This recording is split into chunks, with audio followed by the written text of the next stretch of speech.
Radio किसान आमर गोटे बालीपाटना अच्छी एवं यही कम्युनिटी रेडियो रो विभिन्न ना अच्छी ऑल ओडिशा रे विभिन्न जगार 30 रु अधिक कम्युनिटी रेडियो काम कर अधिक रेडियो जो माने कृषक मान ही उत्सर्गीकृत अच्छा कृषक मान काम कर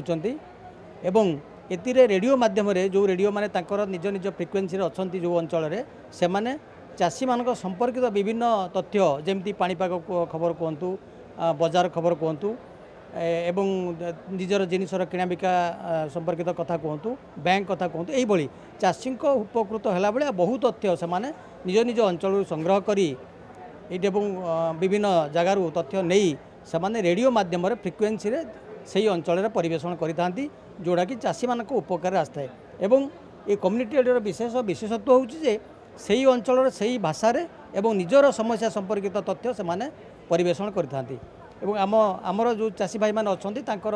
से समस्या हो रोगपोक समस्या हो कि पाणीपाग संपर्कित सतर सूचना हो यही तथ्य से निज निज अंचल जो फ्रिक्वेन्सी अच्छी से फ्रिक्वेन्सी रेडियो से जानिले जो मैंने चाषी मैंने बुलेगा आसुँच प्रदर्शनी में आम से तथ्य दौचु जो जिले आसती कौ रेडियो कम कर फ्रिक्वेन्सी कौन यही सब तथ्य आम दौचु से निज अंचल से फ्रिक्वेन्सी से रेडियो निजर सहयोग नहीं पारे। जदि आपंक आम भिडी भल लगा तेब आम चैनल को लाइक शेयर और सब्सक्राइब करने को जमा भी भूलु नहीं।